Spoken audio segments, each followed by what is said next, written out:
کرامت خوب سنتے ہو، لیکن کچھ ان کی زندگی سے سیرت سے بھی حاصل کرو، غور کرنا۔ میں بتاؤں کتنی شان والے ہیں۔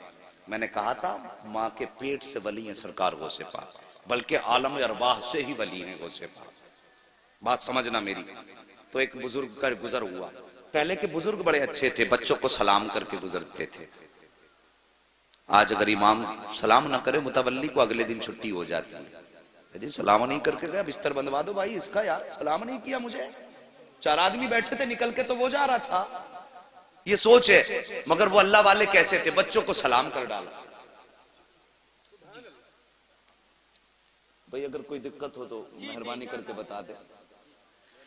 ہاں توجہ کیجئے ذرا۔ گزر کے جا رہے تھے، سلام کیا، سارے بچوں نے کہا وعلیکم السلام۔ میرے غوث نے 2 مرتبہ کہا وعلیکم السلام وعلیکم السلام۔ بات سمجھ میں آئی؟ یا تو بہت اچھی یاد ہے آپ کو، یا پھر سمجھ میں نہیں آئی۔ لیکن اگر بہت اچھی یاد ہے تو میں نے کہا تھا برکت کے واسطے، لیکن بتانا میں یہ چاہتا ہوں ان کی زندگی دیکھیے۔ بزرگ سلام کر رہے ہیں بچوں کو، سب نے کہا وعلیکم السلام وعلیکم السلام۔ میرے غوث پاک نے جب 2 مرتبہ جواب دیا نا تو وہ بزرگ ٹھہر گئے، وہ بھی ولی تھے۔ جب ٹھہر گئے نا فرمانے لگے بیٹے میں نے بچوں کو سلام کیا، سب نے 1 بار جواب دیا، بیٹے تم نے 2 بار جواب کیوں دیا؟ سرکار غوث پاک فرماتے ہیں بابا جائیے آپ اپنا کام کیجئے، ہمیں اپنا کام کرنے دیجئے۔ یہ کوئی زیادہ عمر کی بات نہیں ہے، یہ بس تقریباً 3-4 سال کی عمر کی بات ہے۔ وہ آئے بزرگ، انگلی پکڑ لی، ہاتھ پکڑ کے کہنے لگے بیٹے جب تک بتاؤ گے نہیں جاؤں گا نہیں۔ وجہ کیا ہے؟ اللہ اکبر۔ سرکار غوث پاک نے یوں چہرہ دیکھا، مسکرائے بابا جی بیٹا پوچھو گے؟ کہا ہاں۔ انگلی پکڑ کے وہاں لائے جہاں پہ اونچا سا ٹیلا تھا۔ اس کے بعد فرماتے ہیں وہ آپ کو بستی نظر آ رہی؟ کہا ہاں۔ کہا وہ گھر نظر آ رہا ہے؟ کہا ہاں۔ کہا یاد کیجئے کہ آپ آج سے تقریباً 4 سال پہلے اس بستی کے پاس سے گزرے، بستی سے گزرے تھے؟ کہا ہاں گزرا تھا۔ کہا اس سامنے والے گھر سے بھی گزرے تھے؟ کہا ہاں گزرا تھا۔ کیا آپ نے اس گھر کے دروازے پہ سلام کیا تھا؟ کہا ہاں۔ کیا سوچ کے سلام کیا تھا؟ میں نے یہ سوچ کے سلام کیا تھا سیدوں کا گھر آنا ہے، کچھ دعا لے کے چلا جاؤں۔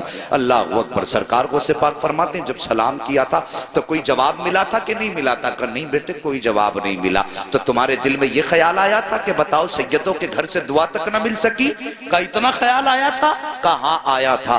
اللہ اکبر۔ جیسی اتنا سنا نا وہ بزرگ نے کہنے لگے بیٹے تمہاری عمر کتنی ہے؟ کہا بابا یہ نہ پوچھ عمر کتنی ہے۔ کہا بیٹے پھر بتا تمہیں کیسے پتا؟ سرکار غوث پاک فرماتے ہیں بابا یاد کرو جب آپ اس دروازے سے گزرے تھے اس وقت عبدالقادر ماں کے پیٹ کے اندر موجود تھا، اور جب تم نے سلام کیا تھا تو میں نے اپنے کانوں سے تمہارے سلام کا جواب سلام سنا تھا۔ میرے دل میں خیال آیا کہ میں تمہارے سلام کا جواب دے دوں، لیکن فوراً مجھے دوسرا خیال آیا اگر میں نے جواب دے دیا تو میری ماں ڈر جائے گی۔ کہا حضرت جی ماں کے ڈر سے میں نے آپ کو سلام کا جواب نہیں دیا تھا، اتنا سننا تھا۔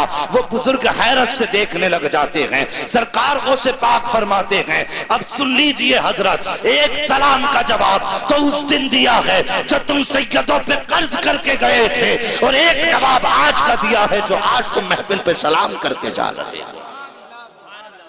اتنے بڑے ولی ہیں سرکار غوث پاک، اور اس کے بعد امی سے کہتے ہیں امی ہم پڑھنا چاہتے ہیں۔ کیا کمی تھی ولایت کی ان کے دامن میں؟ کوئی کمی تھی؟ سرکار غوث پاک سے پوچھا گیا آپ کو یہ کب پتا چلا کہ آپ ولی ہیں؟ تو آپ فرماتے ہیں مجھے تب پتا چلا جب میں مدرسے گیا تو مجھے آواز آ رہی تھی لوگوں اللہ کا ولی آ رہا ہے اسے راستہ دے دو۔ فرماتے ہیں اس وقت پتا چل گیا تھا میں ولی ہوں۔ آپ علم دین سیکھنے گئے، مشقتیں اٹھائیں، علم دین سیکھا، اور سیکھنے کے بعد اللہ اکبر فرماتے ہیں درست العلم حتی صرت قطبہ، میں نے اتنا دین سیکھا، اتنا علم سیکھا کہ اللہ نے مجھے قطب بنا دیا۔ کتنی بڑی بات میرے غوث نے کہی، اللہ نے مجھے قطب بنا دیا، حتی صرت قطبہ، یہاں تک کہ میں قطب ہو گیا۔ یہ علم دین کی برکت ہے۔ ہم اپنے بچوں کو پڑھانے مدرسے میں 1 گھنٹے کے لیے بھیج کے کہتے ہیں مولانا ذرا جلدی چھٹی کر دینا، اسے ٹیوشن کے لیے جانا ہے۔ 6 گھنٹے اسکول میں 1 گھنٹہ مولوی کے پاس، پھر 6 مہینے بعد کہتے ہیں مولانا پڑھایا ہی کیا ہے؟ 1 گھنٹے میں بتائیے کوئی ایسی درسگاہ ہمیں بھی بتا دو جہاں 1 گھنٹے میں بلا کر کے کتب اور ولی بنا دیا جاتا ہے۔ وقت دیجئے دین کے لیے، یہ ہمارے لیے بڑا ضروری ہے۔ اور جب وقت ہوگا نا تو پھر اخلاق سجیں گے، اخلاق اچھے ہوں گے، اور کتنے اچھے اخلاق ہوں گے میرے غوث پاک۔ بس انہی کی سیرت سے کچھ باتیں آپ کے بیچ رکھ کے میں بات ختم کر لوں گا. میرے سرکار غوث پاک کی سیرت دیکھیے. آج اپنے حالات کا جائزہ لیں. 11ویں شریف کا لنگر ہوتا ہے, لڑ جاتے ہیں پلیٹوں کے چکر میں. میری تو نے پلیٹ ہی توڑ ڈالی. ہاں, بانٹنے والے کے کپڑے نوچ لیتے ہیں. ارے میں پکا 11ویں والا ہوں بھائی. یہ ہماری قوم کا مزاج ہے. حلوہ بنے تو سب سے آگے, زردہ بنے تو سب سے آگے. حلوے تو کھائے گا تو سیرت کون سیکھے گا, زردے تو کھائے گا تو سیرت کون سیکھے گا. ہاں, میرے سرکار غوث پاک کا کردار دیکھو. اللہ اکبر. سرکار غوث پاک کے دور میں گویا تھا جس کی آواز بڑی اچھی تھی. اتنی اچھی آواز تھی کہ لوگ اس کو گانا سننے کے لیے بلایا کرتے تھے. وہ گانے گایا کرتا تھا. لیکن اب سنو اللہ والوں کے کام کیا ہوتے ہیں. سننا ذرا غور سے اس بات کو, شاید کہ اتر جائے تیرے دل میں میری بات.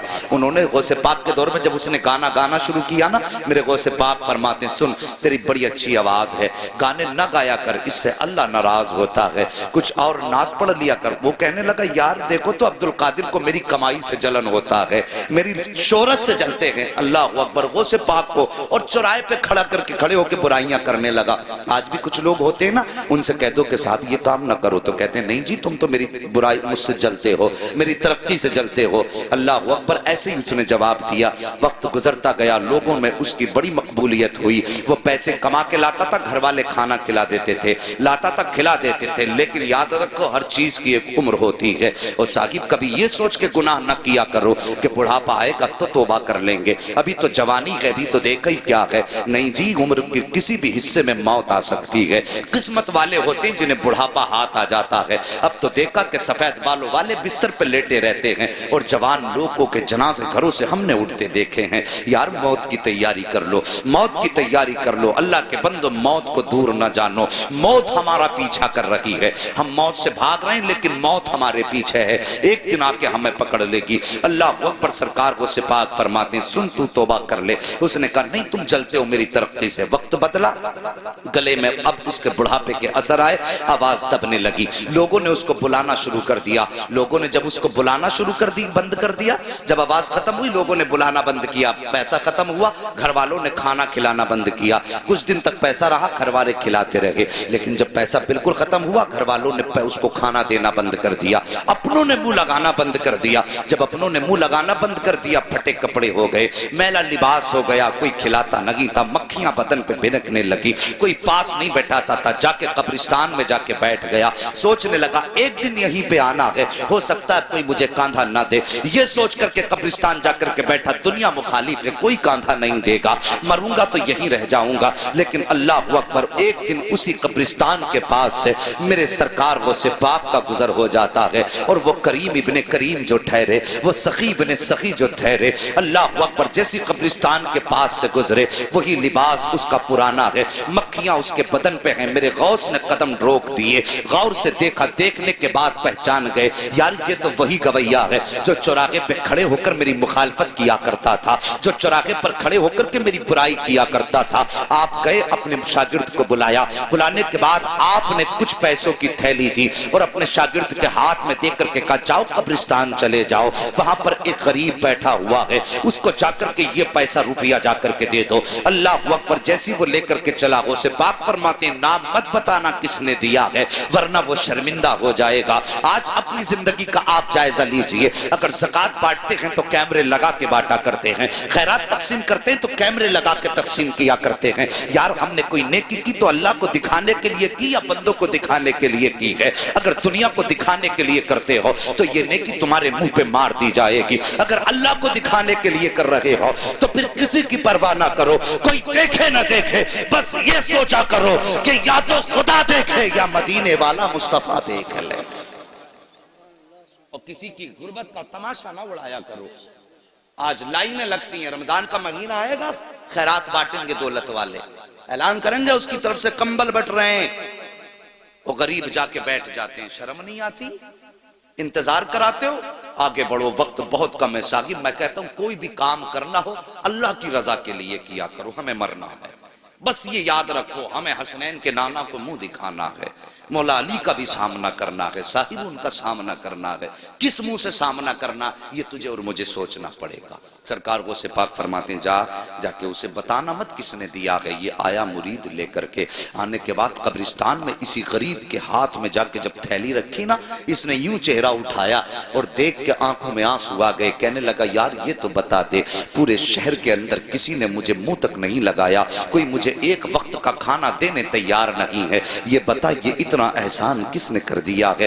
کون ہے اتنا مہربان جو مجھ سے اتنا پیار کرتا ہے؟ شاگرد کہتا ہے مجھے دینے کا حکم ہے، بتانے کا حکم نہیں دیا گیا ہے۔ یہ کہہ کے شاگرد جب چلنے لگا، اس نے کہا ٹھہر مجھے پتا ہے۔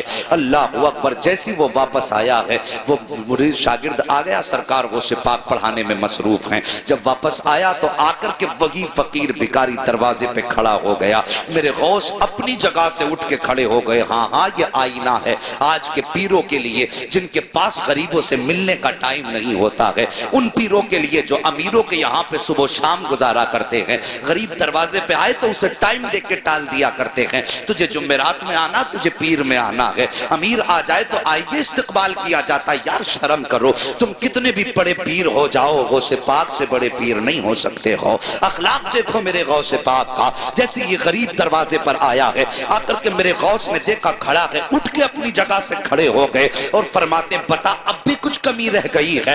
اتنا سندا تھا، آنکھوں میں آنسو آئے، ہچکی بھر کے رونا شروع کر دیتا ہے۔ میرے غوث اپنی جگہ سے چلے ہیں، چلنے کے بعد اس کے پاس جا کے کھڑے ہو گئے۔ وہ کہتا ہے کہ سرکار میں تو یہ سوچ رہا تھا، ساری زندگی میں نے آپ کی مخالفت چوراہوں پر کی ہے، ساری زندگی میں نے چوراہوں پہ کھڑے ہو کے آپ کی برائی کی ہے، میں یہ سمجھتا تھا میرا دشمن اگر یہاں پہ کوئی سب سے بڑا ہے تو وہ آپ ہیں، لیکن میں سمجھ نہیں پایا تھا آپ اتنے بڑے سخی ہو، اتنے بڑے کریم ہو کہ میں یہ سمجھ نہیں پا رہا ہوں کہ آپ نے میری اتنی بڑی بڑی خطائیں معاف کر دی ہیں۔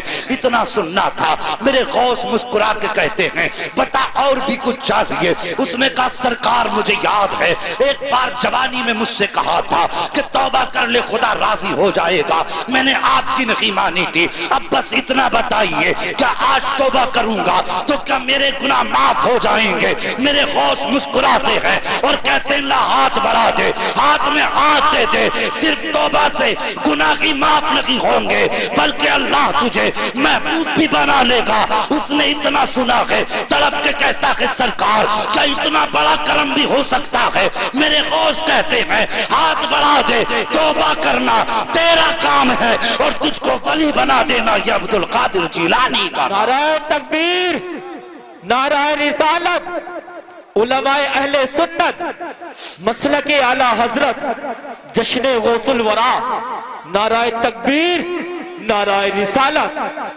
ہاں صاحب، انہوں نے تو رات دن کی برائی کرنے والوں کو معاف کر دیا۔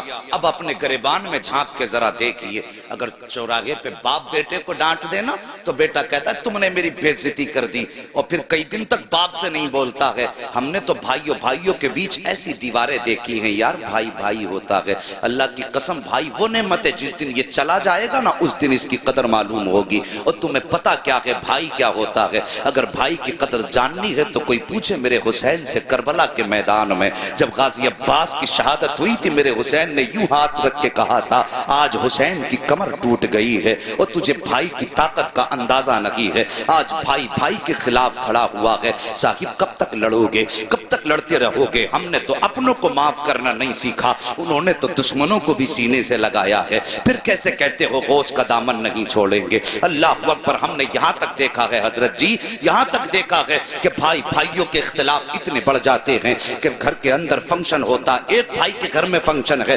دوسرا بھائی دروازہ بند کر کے بیٹھا ہے، بھائی کے بچے پوچھ کے کہتے ہیں ابا بتائیے کیا چچا ہمیں منانے کے لیے آئیں گے؟ باپ کے بچے منہ زبان پہ ان بچوں کے لیے کوئی جواب نہیں ہوتا ہے۔ وہ سوچتا ہے ہاں کہتا ہوں اور بھائی نہ آیا تو بچوں کو کیا منہ دکھاؤں گا، اور اگر نہ کہتا ہوں تو بچے کہیں گے ابا جی آپ کے دل میں کوئی کمی ہے۔ مگر جب باپ پوچھتا، بچے پوچھتے ہیں بھائی آئے گا تو باپ ٹال دیا کرتا ہے۔ اور یار تمہارے بچے جب خوشیاں مناتے ہیں، تمہارے بھائیوں کی ناراضی کا نتیجہ یہ ہوتا ہے کہ تمہارے دروازے پر ایک کتا بھی چوڑے چمار بھی کھا کے چلے جاتے ہیں۔ اگر تمہارے دروازے پہ نہیں آیا تو اپنا بھائی نہیں آیا ہے۔ تم نے گاؤں کے پردھان کو منانے کھانے کے لیے، اپنے گھر لانے کے لیے اپنے پیر کی جوتیاں تک توڑ ڈالی ہیں۔ اگر نہیں پہنچے ہو تو بھائی کے دروازے تک نہیں پہنچے ہو، ایک بار اس کے دروازے پہ اگر چلے جاتے اور جا کے اتنا کہہ دیتے بھائی مجھ سے غلطی ہو گئی ہے، اللہ کی قسم کھا کے کہتا ہوں جہاں یہ دنیا کے دولت والے تم سے 70 چکر لگواتے ہیں، یہ تیرا اپنا بھائی ہے، ایک بار دروازہ تو کھٹکھٹا کے دیکھ لیتا، اور تو نے کتنی بھی بڑی اس بھائی کے خلاف سازش کی تھی، ایک بار اتنا کہہ دیتا کہ بھائی خطا ہو گئی ہے، پھر اس کی آنکھوں میں دیکھتا ماں کی ممتا بھی نظر آتی، باپ کی شفقتیں بھی دکھائی دیتی، خاندان کی محبتیں بھی دکھائی دیتی، اور خون کا ابال بھی دکھائی دیتا۔ وہ کہتا یار چھوڑ دے، جب تو دروازے پہ آ گیا ہے میں نے تجھے معاف کر دیا ہے، تم مجھے معاف کر دے۔ جب تمہاری یہ ملاقات ہوتی تم مدینے سے صدا آتی، اور دونوں بھائیوں ایک دوسرے کو معاف کر کے تم نے مجھے خوش کر دیا ہے۔ جب یہ مدینے والا کہتا تو رب فرما دیتا جب تم نے مصطفیٰ کو خوش کر دیا کہ میں نے تم کو معافی کا پروانہ عطا فرما دیا۔ ہاں ہمیں تو جنت بھی اگر چاہیے، یا رسول اللہ زندہ آباد، ہمیں تو زندہ آباد، زندہ آباد۔ ہمیں تو جنت بھی وہ چاہیے جو مولوی 100 روپے